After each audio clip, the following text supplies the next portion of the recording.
Hola, muy buenas tardes. Bienvenidos a la mesa redonda sobre inteligencia artificial que tiene lugar en el marco de la RAM Online 2020 de Mensa España. Vamos a analizar este interesantísimo tema con tres expertos del Grupo de Interés Especial de Mensa España sobre inteligencia artificial. A continuación haremos un pequeño resumen. Esta charla está concebida para que sea para todos los públicos. El tema es muy técnico, muy complejo, de mucha profundidad, pero no os asustéis. Es una charla o una mesa redonda. Será interesante y será accesible para cualquier público, con mucha, poca o ninguna experiencia previa. Lo haremos interesante, lo haremos ameno, así que vamos con ello. Como una pequeña introducción, lo primero que hay que plantearse es ¿qué es la inteligencia artificial? Es una definición tanto amplia o tanto abierta, puede definirse como la capacidad de los sistemas creados por el ser humano para tareas más complejas que las que venían efectuando hasta la fecha, tradicionalmente. Esto significa que la definición, lo que es y lo que no es inteligencia artificial, en la práctica cambia con el tiempo. Otras definiciones definen inteligencia artificial como la capacidad de las máquinas para asumir tareas que hace actualmente el ser humano. En cualquier caso, bueno, como todas las definiciones es muy arbitraria. Es un nombre genérico para muchas áreas de conocimiento distintas y muchas propiedades distintas. Dentro del campo hay diferentes secciones, diferentes dominios con los que seguro que ustedes están habituados porque se oyen mucho en los medios. Por ejemplo, se habla del aprendizaje máquina, Machine Learning en inglés. El Machine Learning es un campo perteneciente a la inteligencia en la cual los sistemas, los computadores, aprenden, se dice que aprenden a mejorar la capacidad para resolver sus tareas según van recibiendo nuevos datos. Este esquema es una posible referencia de cómo las diferentes áreas más destacadas de la inteligencia artificial pertenecen unas a otras. La inteligencia artificial es el campo amplio. Dentro de ella tenemos el aprendizaje máquina, el Machine Learning, en el cual, como os comentaba, aprenden los sistemas de tiempo. Dentro de él están las redes neuronales, Neural Networks, que son un montón de aplicaciones actualmente. Y de ellas está lo que se conoce como Deep Learning, un tipo de redes neuronales con una arquitectura, un esquema un poco más complejo que el estándar.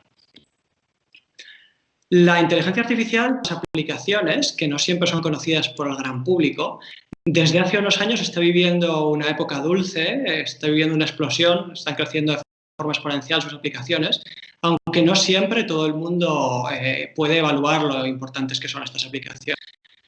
Se dice que en parte este cambio se debe a la mayor potencia de los ordenadores y también a las grandes cantidades de datos que cada día se generan en el mundo, que sirven para proveerlos a los ordenadores y que puedan aprender un poco mejor a mejorar sus capacidades de inteligencia artificial. Hay infinidad de aplicaciones en el mundillo de la AI, estamos familiarizados con ellas en nuestro día a día. Internet, de venta online, selección automática de canciones en YouTube o Spotify. También otros no ha tenido que enfrentarse a un robot de atención telefónica. Y bueno, hay muchas otras aplicaciones que están todavía en ciernes, como el reconocimiento facial, que está poco a poco ganando adeptos, está ganando utilidad, la conducción automática, que está a la vuelta de la esquina. En fin, en definitiva, muchas aplicaciones de muchísimo interés, muchísimo potencial, aunque hasta la fecha casi siempre en ámbitos muy acotados. Los ordenadores no tienen una inteligencia general como los humanos de momento. ¿Se conseguirá? ¿No se conseguirá? Lo veremos, lo debatiremos con estos expertos en nuestra charla de hoy. Tenemos a un trío de genios para hablarnos hoy sobre el inicial. El primero de ellos, Miguel Ángel Juan, ingeniero industrial, experto en informática. Es el fundador de la empresa de ciberseguridad S2 Grupo, que cuenta con al menos 350 trabajadores. Corrígeme si no es así, Miguel. Es correcto. A su vez, es miembro del Consejo Social de la Universidad Politécnica de Valencia, universidad muy prestigiosa. También tenemos a Luis Eduardo Invernón, ingeniero informático, ingeniero en inteligencia artificial. Es investigador actualmente en sistemas inteligentes y se dedica profesionalmente a ser consultor. Además, tenemos a Pablo Romero Quinteros, además de los anteriores, es titulado como ellos en conocimientos técnicos, en IT, es experto en AI, en electrónica, en comunicaciones y también trabaja como consultor. Es experto en gestión empresarial, entre otros muchos ámbitos. Así que, sin más, con este trío de campeones pasamos al debate. Encantado de estar con ustedes hoy, encantado de compartir esta jornada y... ¿Podéis verme? Sí. Ahora sí. Sí. Bueno, vamos a intentar ver la cuestión en perspectiva. Querría comenzar preguntándoos cuáles destacaríais de los logros que la AI, la inteligencia artificial, ha conseguido hasta la fecha. ¿Qué remarcaríais? ¿Qué os parece que es lo más importante de lo que ha conseguido hasta hoy? Bueno, desde mi punto de vista, aunque no es un logro a nivel social muy grande, pero sí fue ya un paso bastante importante. Fue un proyecto que se llama AlphaGo, que fue un desarrollo de una aplicación que, partiendo de cero de las normas básicas, logró derrotar al campeón del mundo del juego Go, ¿vale? Es un juego de mesa bastante complejo, si no creo que era el más complejo que existe. Y lo logró derrotar, además, de hecho, campeón del mundo, todas las partidas que he hecho con la máquina, digamos, no venció ninguna vez, ¿vale? Digamos que podemos decir que eso fue ya el primer paso dentro de lo que se llama el aprendizaje por refuerzo, ¿no? Es un sistema que, con unas reglas básicas, a raíz de una serie de refuerzos positivos y negativos, aprende a desenvolverse en un entorno, ¿vale? Yo creo que ese es uno de los primeros hitos de este tipo de aprendizaje y que demostró una superioridad, en este caso, al humano, ¿vale? Miguel, ¿qué opina? Bueno, pues siguiendo la línea voy a decir un par de áreas en las que creo que la inteligencia artificial ha tenido un desarrollo bastante espectacular, especialmente en los últimos años. Uno de ellos es el reconocimiento de imágenes y otro el tratamiento del lenguaje natural, tanto en la generación de speech automáticos, o sea, de habla automática, como en el reconocimiento de las órdenes o de las indicaciones que le dé un humano, ¿no? Ya prácticamente desde el principio se ha pretendido utilizarla a los ordenadores para hacer tareas, por ejemplo, de traducción.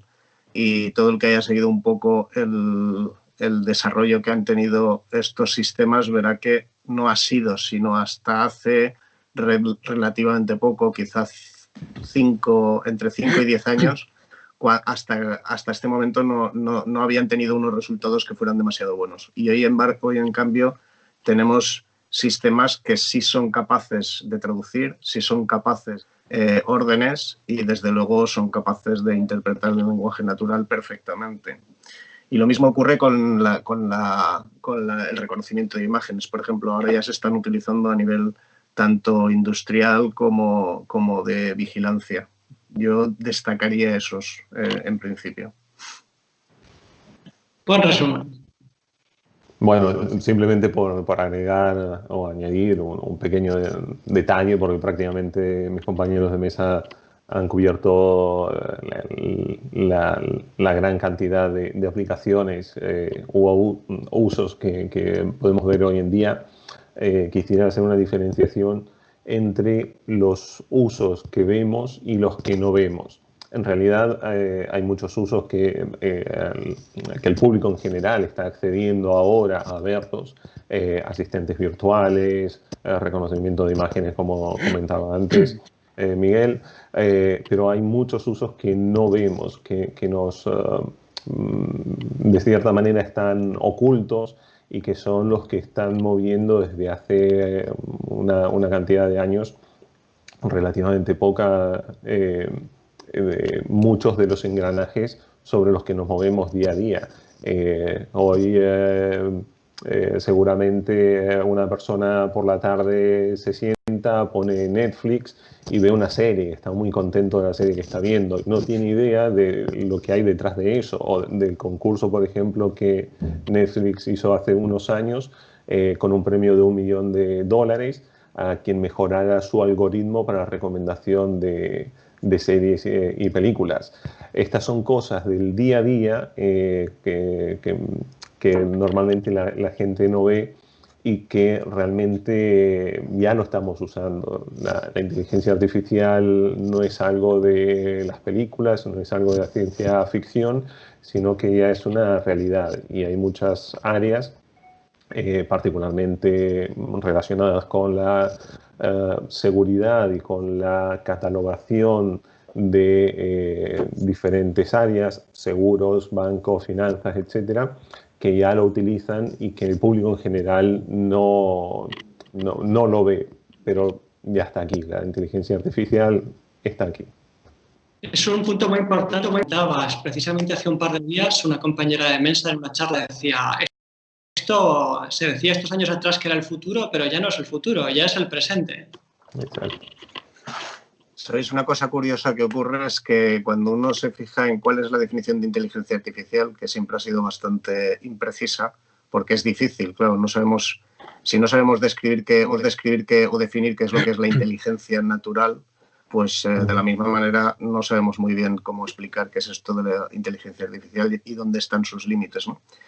Y entonces pues se habla de que de alguna manera pues se conseguirá inteligencia artificial, al menos de la general, digamos la inteligencia artificial general, cuando una máquina sea capaz de razonar de la misma manera que lo hace una persona, lo cual siempre es muy difícil. Podemos hablar luego, si queréis, de los test de Turing y todas esas historias.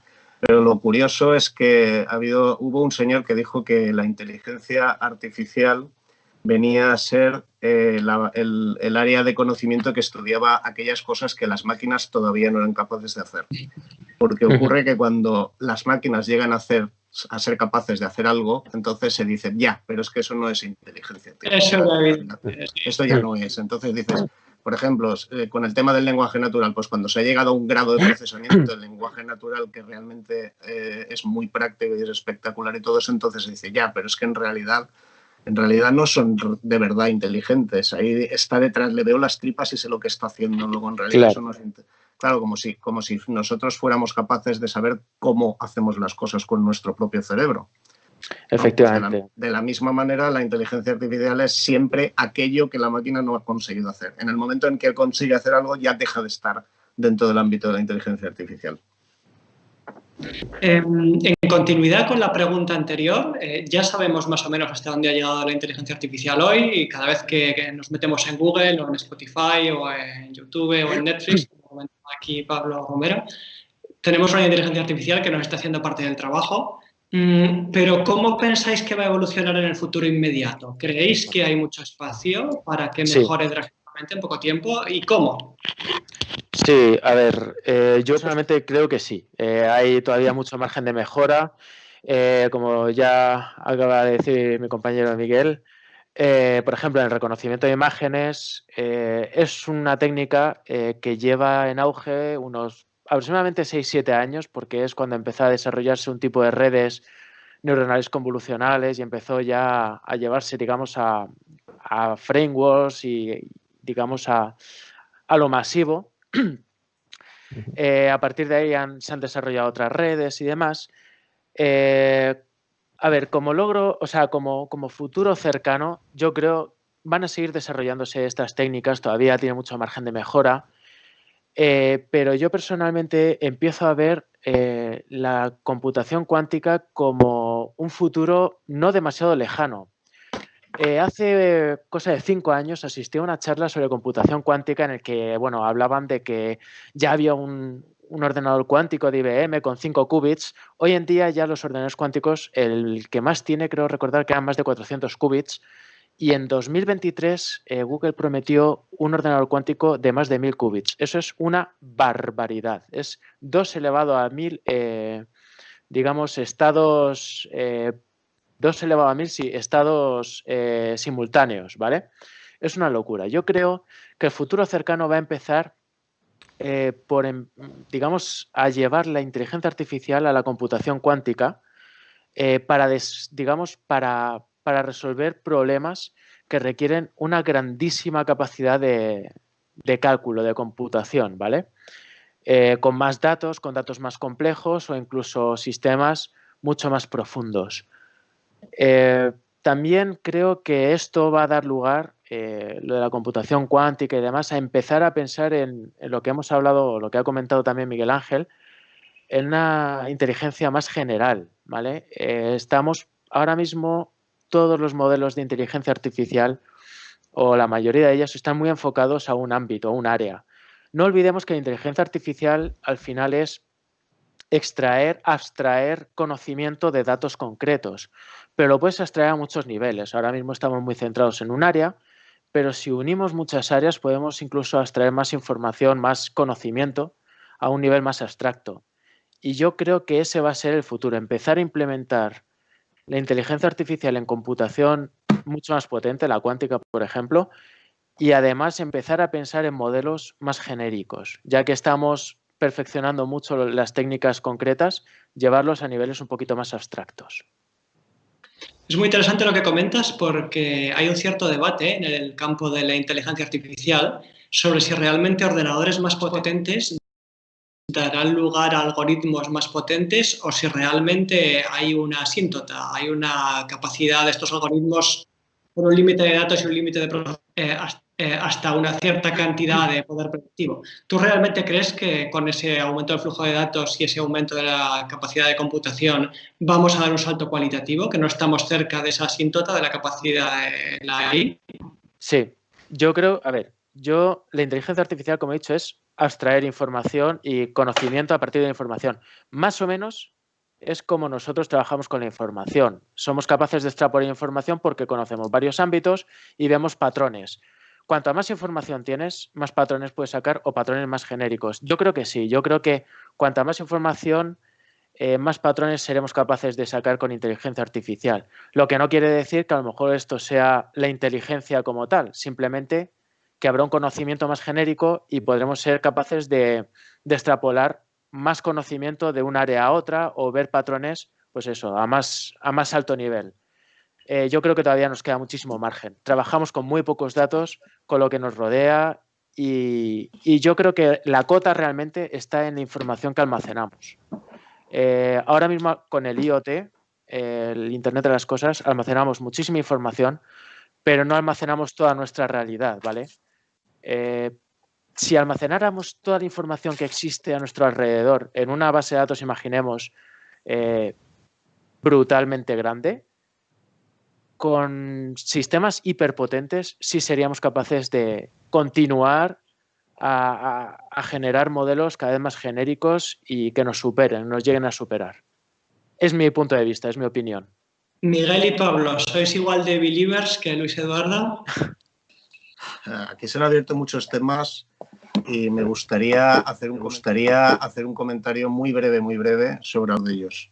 Lo primero es, por si alguien no lo conoce, porque se ha insinuado lo que se ha dicho aquí, hay como 3 tipos o 3 estadios de la inteligencia artificial, que son lo que llaman la inteligencia artificial estrecha, la general y la superinteligencia artificial. Básicamente, lo que tenemos ahora en la mayor parte de los sistemas, no, en todos los sistemas son inteligencias especializadas en algo muy concreto, que es lo que llaman Narrow Artificial Intelligence o inteligencia estrecha. Y estos son pues, sistemas como los que tenemos de reconocimiento de voz en los teléfonos móviles, de ayuda a la conducción, etcétera, etcétera. ¿Vale? ¿Esto qué es? Pues sistemas expertos que son, o sistemas de inteligencia artificial que son capaces de hacer tareas que son relativamente complejas y que no están bien especificadas, pero que la máquina es capaz de hacer, pero nada más. Es decir, incluso la máquina que fue capaz de ganar al campeón de Go, pues sabía jugar al Go, pero no le pongas a hacer ninguna otra cosa ni ningún otro tipo de razonamiento, ¿vale? ¿Perdón? No le pongas a hacer una tortilla. No le pongas a hacer una tortilla, ni siquiera le pongas a jugar al ajedrez, que es un juego más sencillo. ¿Por qué? Pues porque requeriría el reentrenarla, el reenseñarla, etcétera, etcétera, ¿vale? Luego está la inteligencia general, que vendría a ser aquello de, ¿es esta máquina capaz de pensar más o menos al nivel de un ser humano? Es decir, volviendo a lo que decía antes del test de Turing, si se le hace el test de Turing, que básicamente consiste en una prueba ciega de ver si es capaz de simular que es una persona en cuanto a su forma de pensar y expresarse, si se le hace el test de Turing lo pasaría, en el sentido de engañaría con su forma de responder, etcétera, a un humano que estuviera intentando saber a ciegas si es o no es una máquina. Y luego está la superinteligencia artificial, que es, una vez que hay muchos autores, yo la verdad es que lo creo así también, que pensamos que si una máquina consiguiera inteligencia general que tiene un humano, pues el siguiente paso, y no sería mucho más tarde, sería que lo superara, porque al final la máquina se podría mejorar de una manera sensible y entraría en un proceso cíclico o, si queréis, exponencial, que haría que alcanzara con bastante facilidad un nivel de inteligencia superior al que tenemos los humanos, ¿vale? Entonces, eso es un punto. El otro punto que me gustaría también simplemente mencionar es el tema de que efectivamente con más datos y más capacidad de procesamiento, sea con computación cuántica o por medios más tradicionales, sí que van a avanzar las inteligencias artificiales. Y esto, a juzgar por lo que ha ocurrido en el campo general de la computación, pues más una curva exponencial de procesamiento o de datos supone un avance terrible. Y lo que va a ocurrir, también se ha mencionado lo de la Internet de las cosas, lo que va a ocurrir es que cada vez vamos a tener más datos a nuestra disposición. La Internet de las cosas va a poner montones y montones de teradatas de información de todo tipo al alcance nuestro y de las máquinas. Y con Disculpe, sí, perdona. Nada, solo eso, simplemente. Es que tampoco quiero extenderme mucho, pero simplemente muchos más datos y mucho más amplios y mucho más diversos, en mi opinión, supondrán un avance importante de la inteligencia artificial en campos que ahora mismo están empezando, pero que van a tener muchísima importancia, como, yo que sé, medicina personalizada, monitorización continua de nuestra salud, etcétera, etcétera, que permitirá diagnóstico precoz, etcétera, etcétera. Pero muchos otros campos de funcionamiento de una ciudad se van a tener un montón de datos de cómo está funcionando todos los sistemas que componen una ciudad, las industrias, etcétera, etcétera. Y todo eso, cuando se pueda alimentar a las máquinas que tendrán acceso a todos esos datos de diferentes fuentes, pues yo estoy convencido que va a suponer un salto cualitativo por ser... Es decir, yo creo que cuando se incrementa mucho el salto cuantitativo se acaba convirtiendo en algo diferente, ¿vale?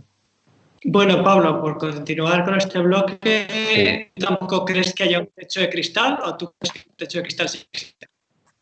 Bueno, creo que...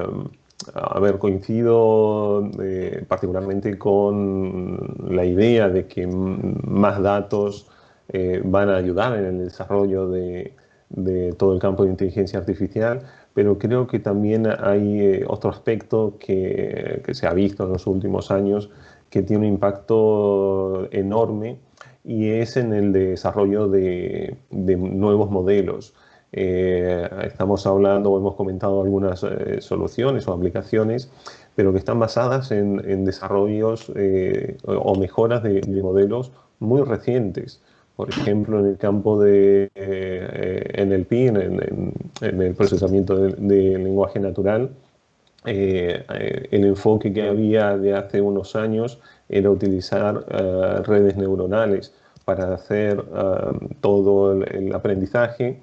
Y desde hace un par de años, cuando OpenAI, si no recuerdo mal, comenzó a trabajar con Transformers, es un tipo de solución, se ha logrado tener una capacidad de procesamiento mucho más alta al reducir los tiempos de aprendizaje. Entonces, estos cambios de paradigmas, estas mejoras de los modelos, tienen un impacto terriblemente significativo, porque no solamente se trata de tener una cantidad ingente de datos, que por supuesto ayuda, pero también hay que tener cuidado con estos datos, porque seguramente lo hablemos luego, hay sesgos en los datos. Entonces, al día de hoy, tener muchos datos o tener más datos no asegura de que nuestra solución, nuestra aplicación funcione mejor, pero sí tener modelos que trabajen de una forma más innovadora, más creativa, muestran que tienen un impacto muy importante. Hay un tema muy técnico que lo voy a mencionar, pero para que todos tengamos claro de que hay dos sectores o dos etapas diferentes en lo que es el trabajo o una aplicación de inteligencia artificial. Por un lado está el entrenamiento del sistema y por otro lado está la inferencia. El entrenamiento del sistema puede llevar bastante tiempo, de hecho en algunos casos lleva horas, pero en la mayoría lleva días de entrenamiento, cuando la inferencia se puede hacer en algunos segundos. Entonces, estos dos campos, estos dos ámbitos nos permiten llevar la potencia de cálculo, tenerla justamente en la parte de entrenamiento y poder hacer inferencia con un móvil. Hay muchos trabajos actualmente para tratar de mejorar la posibilidad de hacer inferencia con dispositivos cada vez menos, con menos requisitos de recursos computacionales y de esta manera hacer más fácil toda la operación con las diferentes aplicaciones. Por lo tanto, no dejaría de lado el corazón, el cerebro en sí de lo que es la inteligencia artificial, que son los modelos. Muchas gracias a los tres por vuestras opiniones. Ahora, de manera un poco más breve, me gustaría que culmináramos esta cuestión respondiendo a la siguiente pregunta. Estamos de acuerdo, por goleada 3-0, sabemos que la inteligencia artificial va a seguir en boga en los próximos años, pero ¿en qué áreas? Decidme un par de áreas, simplemente su nombre, su ámbito, en los que creáis que realmente va a tener un efecto mucho mayor del que nos imaginamos. Militar, seguridad y medicina. Muy bien, estoy de acuerdo. Yo especificaría simplemente que seguridad, ciberseguridad, sobre todo, va a ser súper importante. Estoy totalmente de acuerdo en lo de la medicina y quizá, bueno, sí, yo creo que esas serían hoy por hoy las más importantes, sí. Tenía otra por ahí en la cabeza, pero luego me acordaré. En medicina realmente se están haciendo trabajos fantásticos y creo que en los próximos años veremos un impacto muy importante. Pero creo que también veremos un impacto muy importante en lo que es transporte. Eso es. Es muy interesante lo que comentabais. ¿Estáis los tres de acuerdo en que la medicina es uno de los ámbitos donde más proyección tiene la inteligencia artificial? Sobre el papel, sin duda, es un área que se adapta como un guante a la inteligencia artificial, porque básicamente consiste mucho en el reconocimiento de patrones. Estamos hablando del diagnóstico, no tanto de la cura. El diagnóstico, que los médicos tardan decenas de años en perfeccionar, es algo que una máquina muy bien porque podría acceder instantáneamente a millones y millones de datos de pacientes del pasado. Realmente es posible que las generaciones del futuro tengan mayor esperanza de vida y sean más sanas precisamente debido a una invención relacionada con la inteligencia artificial.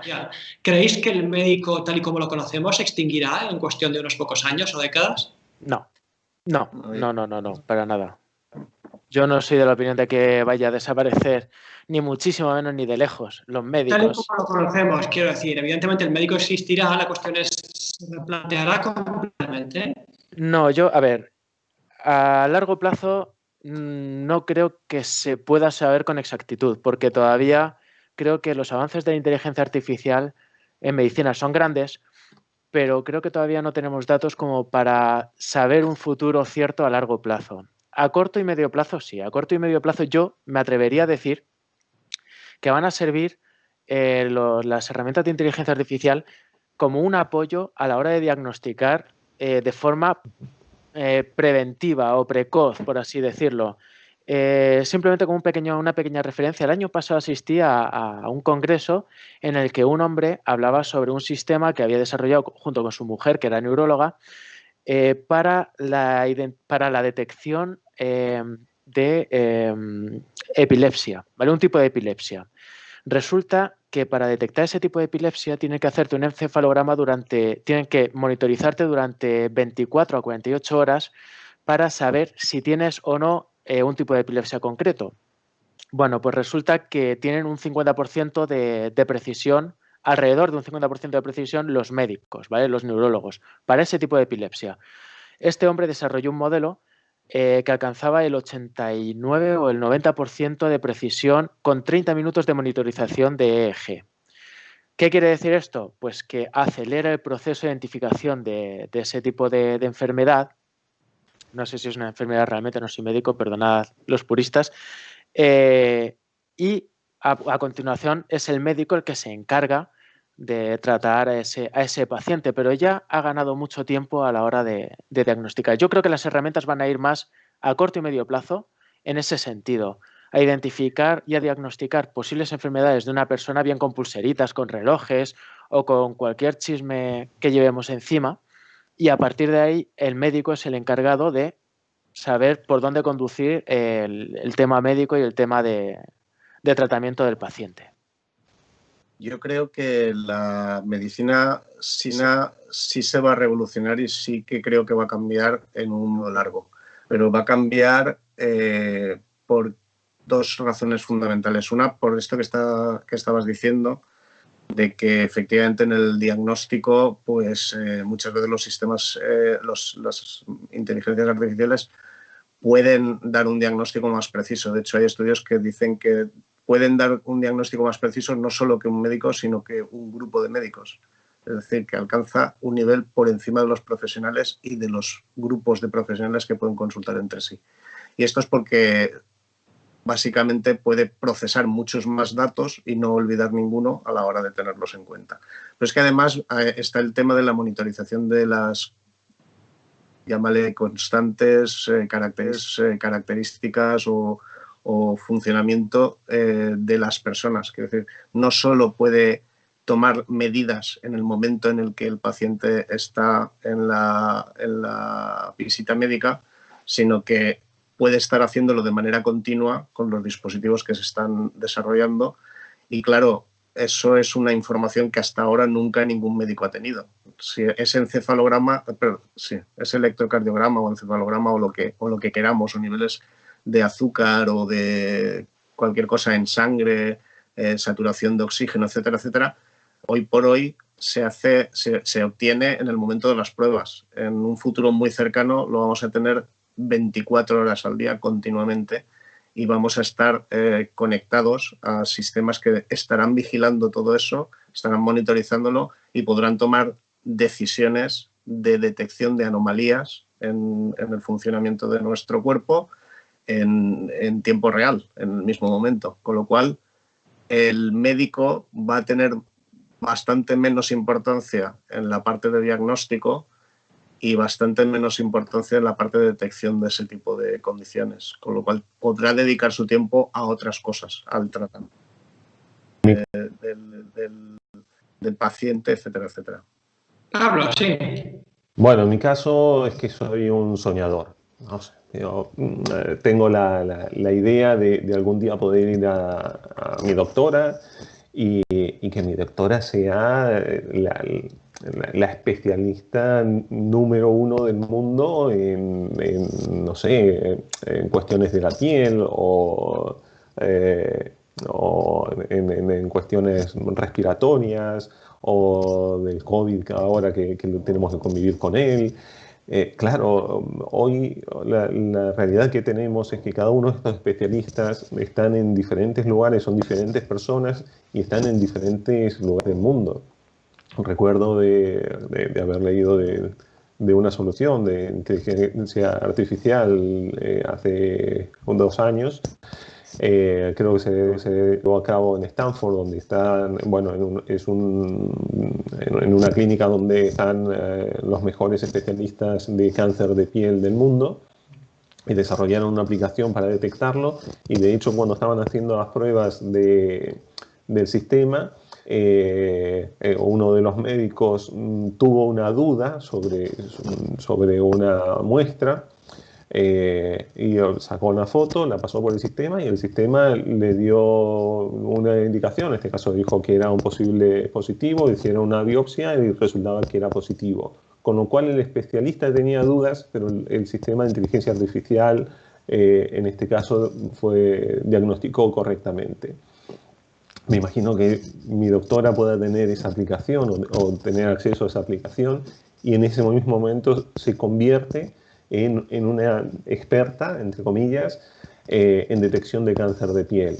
Esto creo que es lo que llegará en los próximos años, que en cualquier parte del mundo cualquier médico pueda convertirse en un experto mundial. Esto creo que puede llevar a una democratización de la medicina y un acceso de todos a la mejor medicina posible. Aquí creo que es un impacto tremendo que la inteligencia artificial, bien digo, puede hacer en el día a día y pienso en situaciones un poco más adversas. En países donde tengan recursos económicos escasos o guerras o, no sé, una situación de alguna catástrofe natural, que podamos ir algunos de nosotros a ayudar y tener el acceso a una de estas aplicaciones que nos permita ayudar, porque simplemente, por ejemplo, para detectar un cáncer de piel o algunas otras posibles diagnósticos que se hacen con imágenes, es simplemente sacar una foto.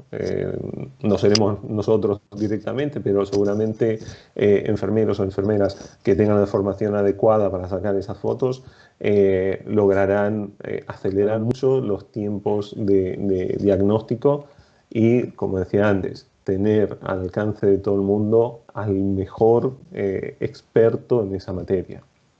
Creo que has dado en el clavo, creo que has hecho un comentario muy digno de mención, que es el de la democratización que supone la inteligencia artificial en el marco amplio de las nuevas tecnologías para igualar un poquito más el nivel de vida en diferentes lugares del mundo, ¿no? Como ya ha hecho la tecnología de Internet, por ejemplo. Cualquiera puede acceder a la Wikipedia, es el país más pobre del mundo con un artilugio muy barato. No se tiene que gastar miles de euros en la enciclopedia británica. Sin embargo, esta democratización no se da en todos los ámbitos, también es un arma de doble filo, porque la realidad es que muchos expertos llevan tiempo alertando de los cambios en el mercado laboral que puede suponer la inteligencia artificial.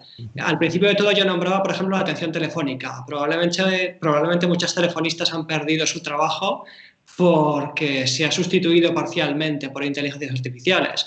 Y es de esperar que esto vaya a más según vayan aumentando las capacidades de la inteligencia artificial. O sea, podríamos decir que es un arma de doble filo la inteligencia artificial. Por una parte democratiza, pero por otra puede crear más desigualdades. ¿Creéis que va a ser un problema digno de tener en cuenta los que tenga la AI en el futuro próximo? A ver, esto es como todo. La revolución industrial cambió el mercado. La primera, la segunda y en 2006 creo que se firmó como una especie de tercera revolución industrial, ¿no? La revolución técnica o no me acuerdo exactamente. El caso es que, efectivamente, es como todo. Yo creo que sí, que hay empleos que se van a perder, pero se van a generar otros.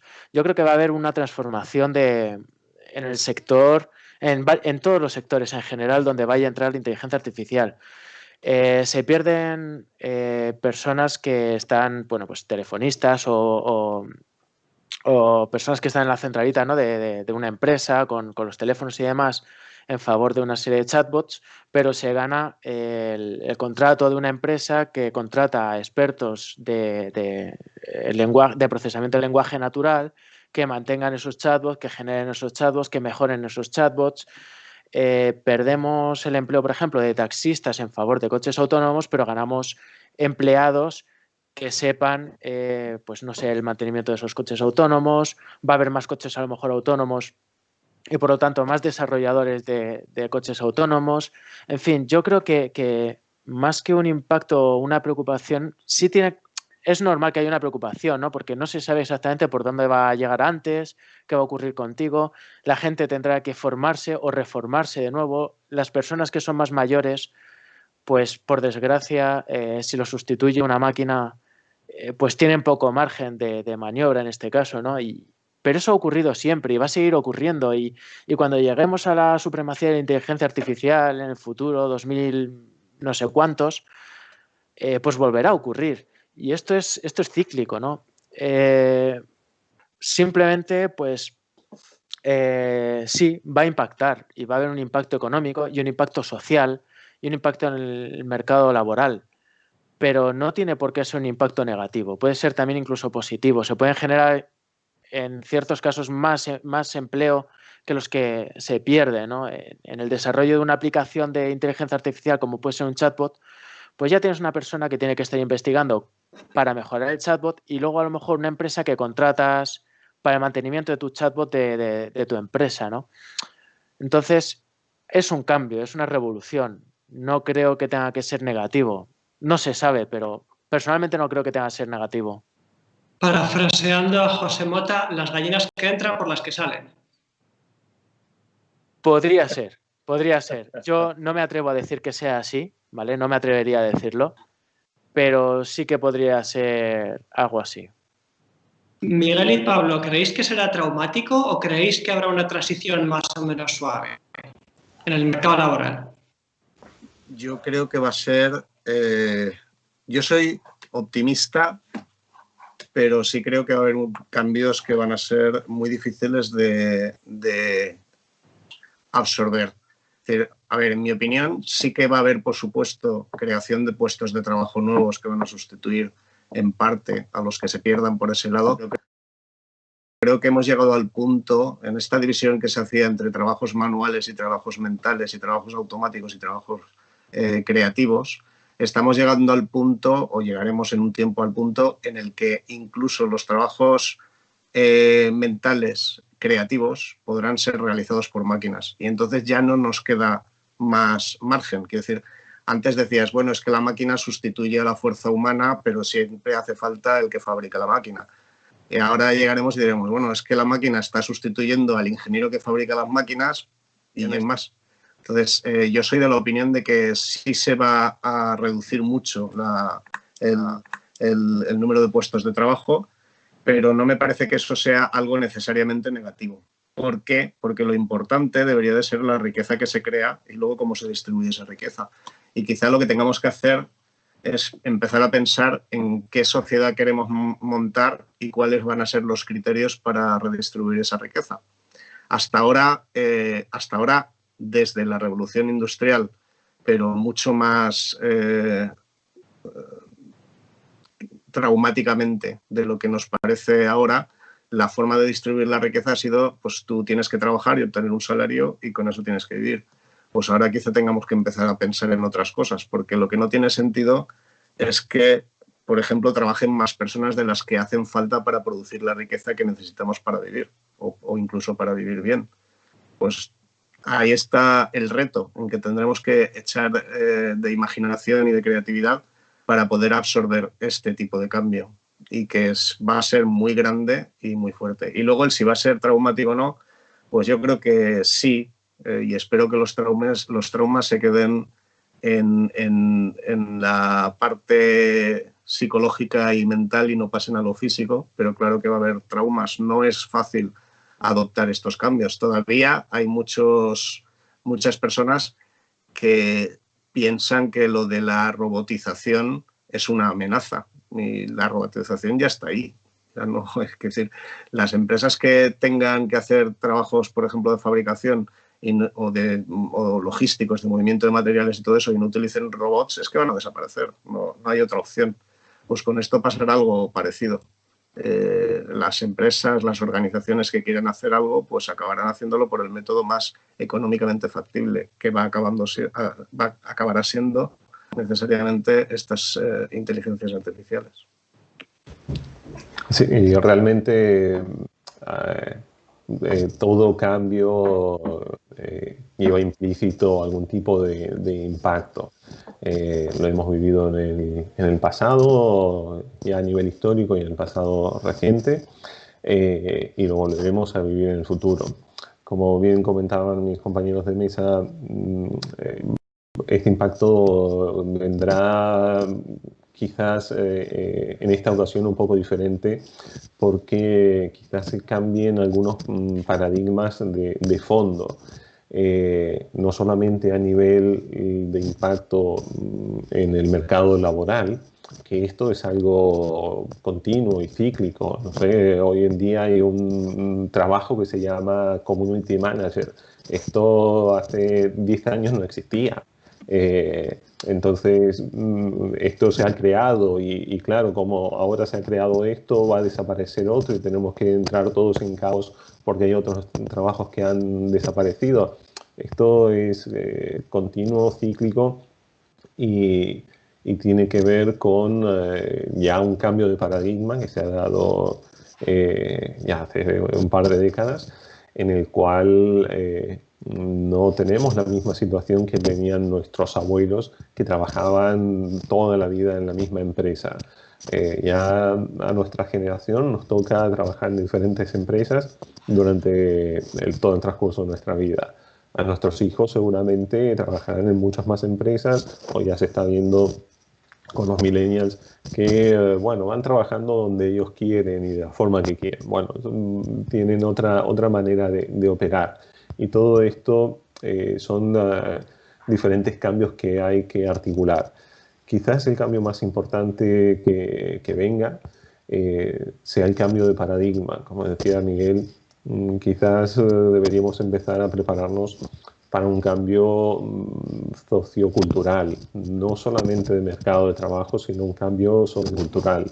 Tendremos una serie de herramientas que nos permitirán hacer muchísimas cosas y tendremos que aprender a hacer, tendremos que aprender a saber qué hacer con o el tiempo libre o cómo redistribuir o reestructurar nuestros mercados o nuestros estilos de vida. Aquí hay un mundo que es muy amplio y que, bueno, solamente la historia dirá cómo se termina resolviendo. En este momento estamos, creo yo, que estamos en el comienzo de algo que durará muchos años y que creo que tendremos tiempo suficiente para adaptarnos a esos cambios. Como siempre, habrá personas que les cueste más adaptarse a los cambios y habrá otras que menos. Esto es lo que ha habido siempre y, bueno, es parte de nuestra capacidad de adaptación. Sin duda, el ser humano es acomodaticio, es parte de nuestra biología. Hace un tiempo, un experto, uno de los mayores expertos del mundo en inteligencia artificial aplicada a finanzas, en una charla comentaba que los seres humanos somos slow learners, seres que aprenden muy lentamente, porque nuestro entorno, el que nos ha moldeado a los milenios, cambiaba muy, muy lentamente. Ahora estamos en una situación un poco inédita. Vivimos en un mundo que cambia a toda velocidad, mientras que nuestra biología no cambia, nuestra biología se mantiene estancada, ¿no? Y bueno, es un hecho que la psique humana tiene resistencia a lo extraño, a lo desconocido. Y en concreto, las máquinas siempre nos facilitan nuestra vida, pero también tienen ese lado que produce temor en lo más profundo de la psique humana, ¿no?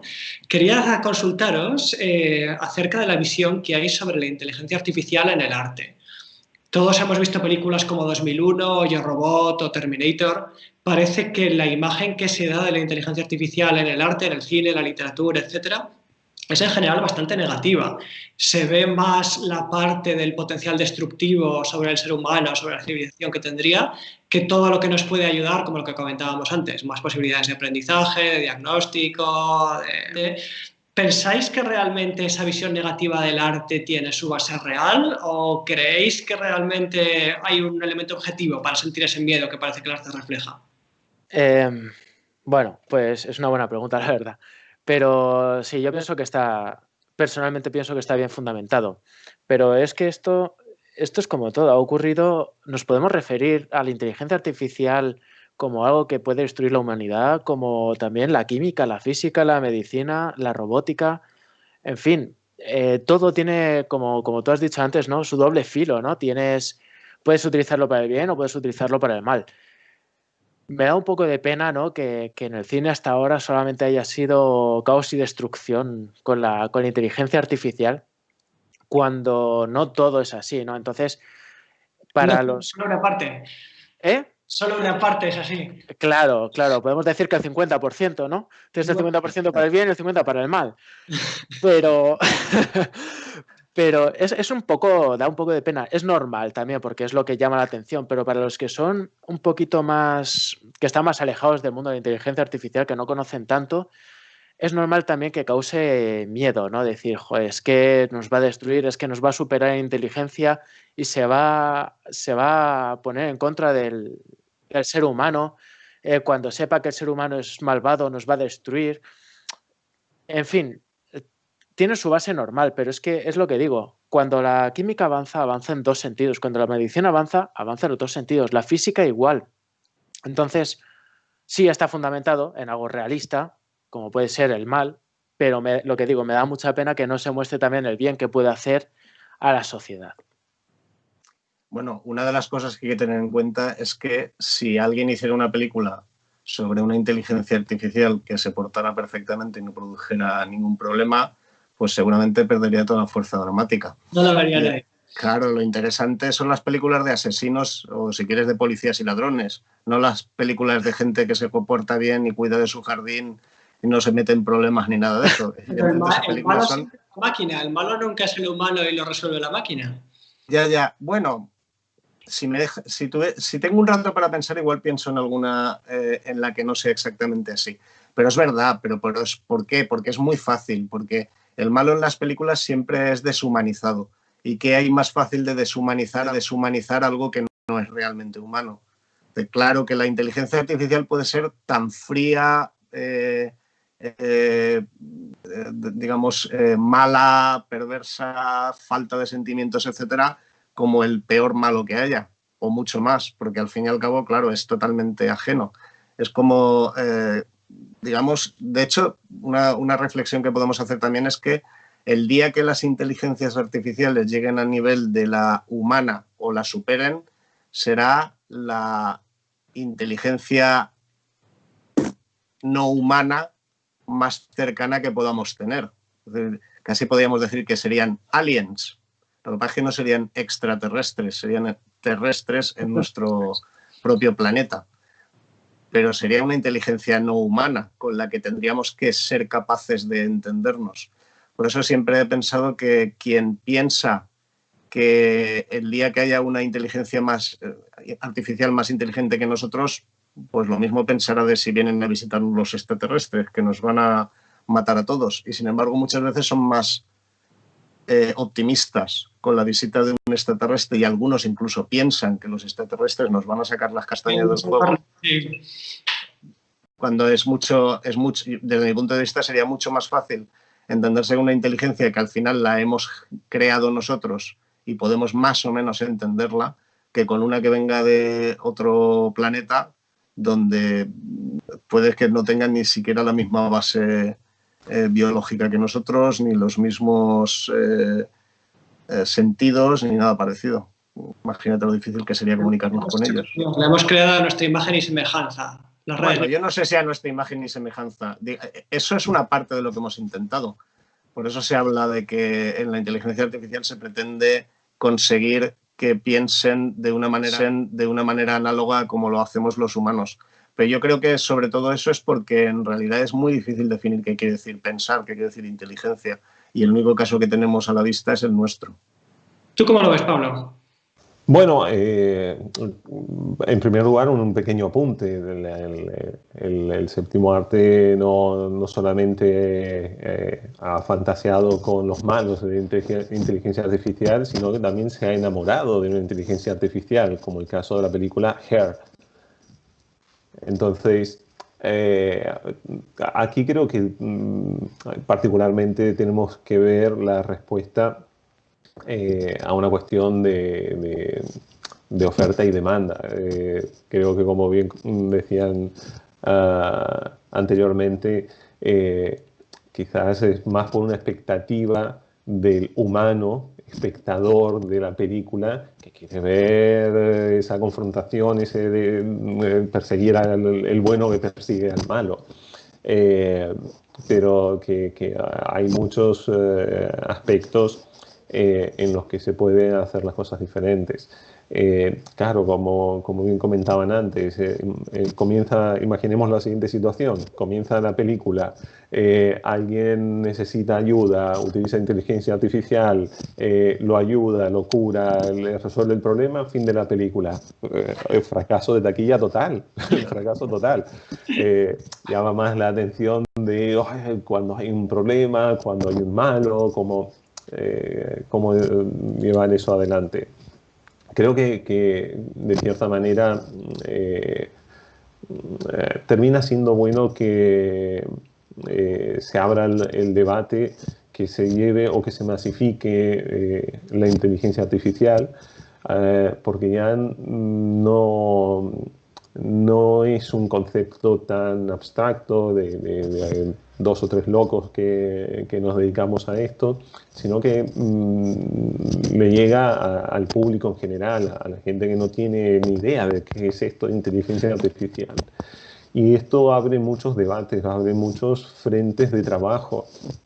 Por ejemplo, a nivel de interacción humano-inteligencia artificial.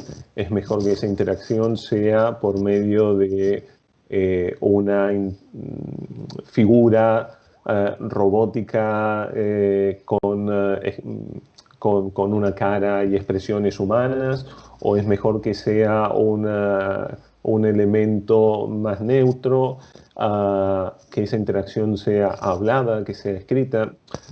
Abre una serie de campos de trabajo que creo que son muy interesantes y de los que podemos aprovechar y aprender mucho. Pablo, disculpa, nos quedan solo 5 minutos, nos quedamos fuera de tiempo. Tenía 2 preguntas importantes que plantearos, que quiero que respondáis de manera breve, importantes, pero creo que tienen suficiente miga como para explayarse con ellas. Pido una respuesta rápida. Se han nombrado las potenciales aplicaciones militares de la inteligencia artificial, pero no solo esas. Se supone que el reconocimiento facial, el uso de máquinas autónomas será muy peligroso en el ámbito militar, pero en nuestra vida diaria como ciudadanos de países libres ya lo estamos viendo. En España hace poco una cadena de supermercados muy famosa dijo públicamente que iba a imponer el reconocimiento facial en sus centros. Todos sabemos el deterioro de la privacidad que se produció en Internet, que los teléfonos móviles nos están escuchando, miran nuestras preferencias y nos mandan un anuncio en cuestión de pocos segundos. Como os comentaba, se han producido pérdidas laborales. En China se está usando la inteligencia artificial para cortar aún más las libertades. Vemos que hay muchos peligros que no sabemos si realmente vamos a ser capaces de conjurar en el tiempo. Todos estos peligros y todos estos potenciales abusos de la inteligencia artificial plantean la cuestión de si va a hacer falta desarrollar una nueva área de la ética, de la filosofía. Igual que se ha desarrollado la bioética, hará falta una ética de la inteligencia artificial. Así que, de forma telegráfica, ¿creéis que podremos conjurar los riesgos de la inteligencia artificial y será necesaria una nueva rama del conocimiento humano para abordarlos? Buena pregunta. Y además, como dices, nos podemos explayar mucho, pero brevemente creo que igual que tenemos peligros, podremos proponer soluciones. Sí que tendremos que desarrollar una ética en la inteligencia artificial, como cualquier elemento a nuestro alrededor que puede interactuar con las personas, ¿no? Al final tendremos que convivir en sociedad con inteligencia artificial y tendremos que desarrollar de alguna manera una ética, o tendremos que proporcionar una ética a la hora de desarrollar estos sistemas. Otra cosa es que se cumplan o que no se cumplan, ¿no? Pero tendremos que hacerlo. Y sí, personalmente creo que los peligros los podremos aplacar también con inteligencia artificial o con otra rama del conocimiento humano, pero sí que podremos aplacar esos peligros. Muchas gracias, José Eduardo. Sí, no, en mi opinión, por supuesto que van a existir esos problemas y la solución no va a ser sencilla, porque esto es como en la protección o en la protección de derechos o en la defensa de nuestras libertades, la lucha es continua. No vale con decir ya tenemos problemas de falta de privacidad o de incumplimiento de las normas que pretenden proteger nuestra privacidad y todo eso. Los tenemos ya con la extensión del uso de la inteligencia artificial, los vamos a tener más y vamos a tener que ser muy vigilantes con esto. Pero aparte no solo son los problemas de privacidad, hay problemas éticos muy claros, y ya no me refiero a la broma esta de que hará una inteligencia artificial que maneje un coche cuando se encuentre con que va a atropellar a un anciano o va a atropellar a una persona joven, etcétera, etcétera, porque la respuesta a eso es bastante fácil y si os interesa os la comento. Pero sino porque efectivamente nos encontraremos con estos problemas y va a hacer falta tratarlos. De hecho, simplemente como comentario, yo estoy en el patronato de ETNOR, que es la Asociación de Ética en la Empresa, donde está la catedrática de la Cortina, que tiene bastante fama en este terreno, y estamos creando una comisión precisamente de ética en el ámbito de la inteligencia artificial, porque realmente es un tema súper importante. Vale. Bueno. Sí, justamente lo que decía Miguel ahora al final. Ya hay diversos grupos que están comenzando a dar los primeros pasos en todo lo respectivo a la ética de la inteligencia artificial. Esto quizás ya muchos lo venimos teniendo en cuenta, y creo que aquí necesitaríamos la ayuda y el apoyo de Isaac Asimov, que de cierta manera fue el fundador de la ética en inteligencia artificial. Muy buena referencia para despedirnos de esta mesa redonda al maestro Isaac Asimov. Muchas gracias por vuestra participación de hoy, la participación de 3 expertos que nos han dado muchísimas respuestas de muchísimo interés. Quizá en el futuro, dentro de unos años, podamos reunirnos de nuevo y ver si nuestras predicciones fueron ciertas, se quedaron cortas, si fue como esperábamos o mucho peor de lo que esperábamos. Muchas gracias por participar hoy y hasta pronto. Muchísimas gracias a ti. Muchas gracias. Muchas gracias a todos.